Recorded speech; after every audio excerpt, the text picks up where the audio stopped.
Doon ka lang. Ako pala yung adjuster dito. Pero, Ano to? Constant yung water niya? Or river siya? Or what? Ma'am, actually, lake talaga siya. oh, Kaya lang, napatay yung lake niya dahil nasa tuktok ng bundok tayo eh. Eh maraming building nun. So na-stagnant na talaga Yes, siya? ang building kasi may mga pump yan eh. Oo. oo. So hindi na siya nasisipsip, natuflow. oh, hindi. Nawawala yung So pagkakas. kaya ganito na yung water niya.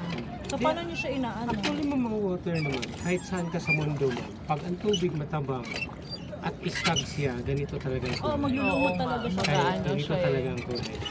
Kaya hindi na nabago sa ating paningin kung may tubig din, makikita ang ganito. Kahit saan, ganito talaga. Pero paano niyo siya minimaintain? Oo. Kasi Na- ano pa rin yung fungi yan eh. Yes ma'am, every morning ma'am may chemicals po ito.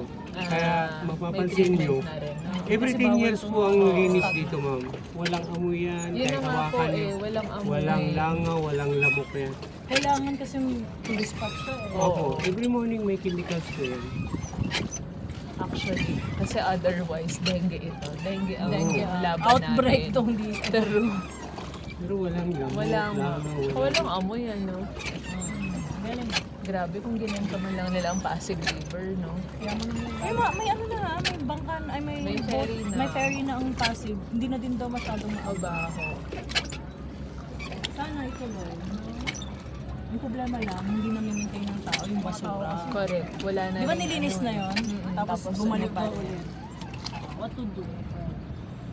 Dapat ganito, very strict. So sa atin, dun sa ano, ang asidin, tapon sa ano. Ito yung nag-change ko kasi yung tao, nagbabago. Yung control pump. Fountain ma'am, kaya namin bumaba kasi ang tubig. Oo. Bangga. Ay, naku po. Kaya, Galing. oo. Ang mga bata. Sabi ng bata, wag gagawin.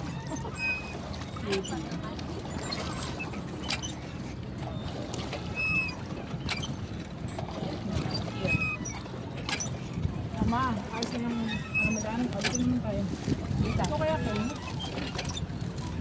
Ayun. Stress na yan. Oo nga, be. Ang kaway mo. Humaba. Pero ang pa-stretch pataas, hindi pa doon. Mahirap na. Ako rin, pinag-ukutan talaga. Sa Nepal, ginagano mo nga yung sa tubig yung Oo. cellphone. Ako ganito naman. Oo. Sa Nepal, nagano ka. Di ba kapag crocodile, iniiwasan mo? Kami, dumive kami sa Oh my God. Sabi ko talaga sa kanya, baliw pa tayo. Alam mo ba? Gawa kang bangka. Andun talaga Hindi yung mo kaya. crocodile sa gilid. Oh my God! Gusto ko pang mabuhay. Tawan-tawa ako dito. Takot na takot. Tinatawanan ko lang. Girl, ako naman ako. Sabi ko sa kanya, bakit hindi ka Nakakalitan mo sila. Oo. Tapos sabi ng mga tourist guide, yung kamay mo, wag mo masyadong ilabas. O, di ba? Sa sino hindi matatakot? Oo, true.